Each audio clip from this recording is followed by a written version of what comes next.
When was the last time that you actually were in the present moment, not thinking about the future or the past? So many of us are always concerning ourselves with the future or the past that hasn't even come into existence yet, that we miss the present moment happening right now, because that is all we ever have. There are many times in life where we feel things are unfair, or we experience what we like to label high and lows.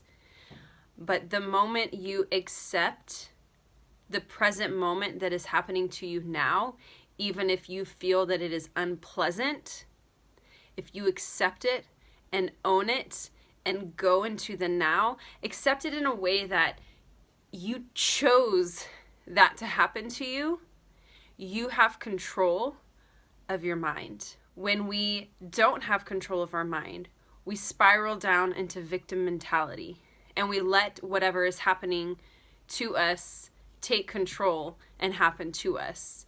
And we identify with what Eckhart Tolle likes to call the pain body. And the pain body feeds off of pain, feeds off of fear. And that happens when we are unconscious. When we choose to be conscious and aware of the moment that we're in and accept it for what is, whether it's a great moment or what you feel is a not so great moment, your whole life will change. Taking ownership of everything that is happening to you will completely transform your life. There are so many people out there that get caught up in this victim mentality mindset, in this, what Eckhart labels the pain body, and it can completely take over your life 100% of the time. Now, most people have no idea that this is even happening to them, because if you knew, then you would be able to be the observer, be the watcher, and disidentify with what's happening. I really feel that people do this. They identify with the pain body. They identify with what's happening to them, almost as if they've called in this drama into their life, or this pain that is happening, either out of fear and or fear of really diving deep into what the real issue is underneath. They don't want to face the problem at hand, or they don't want to do the work that needs to be done to level up, to move forward, to rise up, to be better, to be the best that they can be. It is scary, even though what they're living in is probably hell and horrific. It's all they know. It's like they get stuck in this comfort of the pain, and they don't know how to identify with anything else. So it's almost like it becomes their life, whether it's an illness, whether it's a terrible relationship, whether it's going from job to job, or having, just unhealthy relationships with people in general, whether it be with friendships or coworkers or bosses. It's so much easier for them to repeat this pattern of, why does this keep happening to me? Or say it's an illness, and to always talk about the illness and become obsessed with the illness, giving it more life than it deserves, than actually facing what really needs to be dealt with, what really needs to be healed, what really needs to be looked at, what the light really needs to shine on. The moment that you accept that, and accept that that is just you diverting what really needs to happen, your life will change. Yes, I understand that facing, even though you may not know what it is, or facing the truth of what needs to happen is scary. But let me tell you, it is so freeing and liberating and fulfilling on the other side. And it is not as scary as your mind is making it out to be.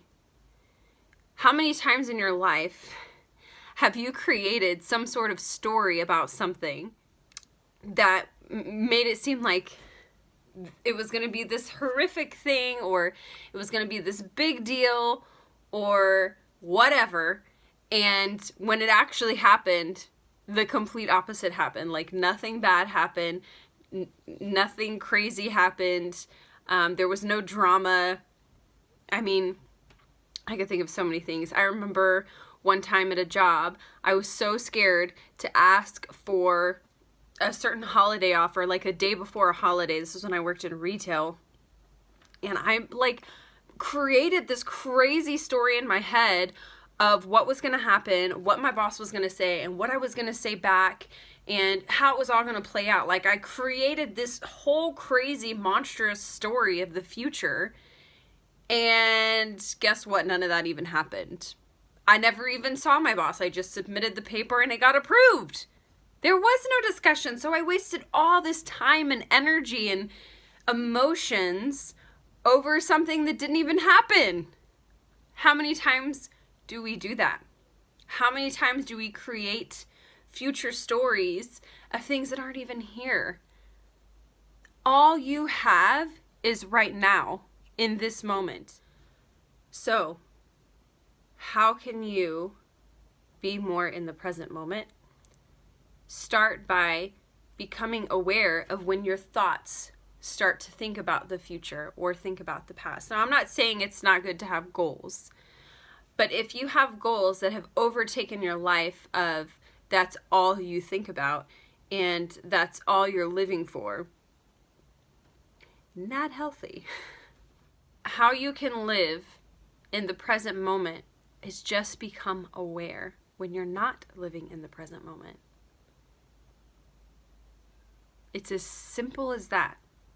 It's as simple as that. The moment you start thinking about something in the past or something in the future, catch yourself and go, oh wait, what am I doing right now? Who am I with right now? And this will also help you with any sort of anxiety issues, because there is nothing more insane than creating anxiety for something that hasn't even happened yet. Because all that you have is the present moment right now. That's all you ever have is right now. You don't have the future. The past is long gone. All you have is right now. Right, Neela? All you have is right now.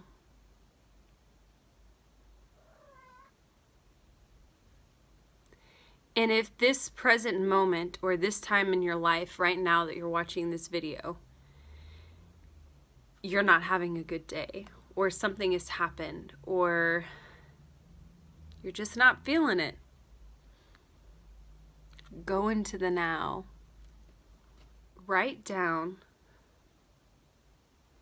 all of the things that you are appreciative for in this moment. Are you breathing? Can you see this video? Can you hear this video? You have an electronic device that works for you to watch this video. Do you have a roof over your head? Do you have food in your belly? Be grateful for what is right now. When you truly do this and embody this within, more of that will come to you. If you constantly dwell on the past or what hasn't happened, and you're dwelling on the future because you haven't got that thing that you've just been wanting and you've got it in a chokehold, it's not going to come. You have to let go and cherish everything that's in front of you right now. Right now. If I can be of any support to you further in this, I do offer one-off individual sessions, or I do have 2 and 4-month packages available. I love you so much. And if you feel like this helped you in any way, or you know somebody else that needs to hear this, I'd love and appreciate you sharing this with them. Bye.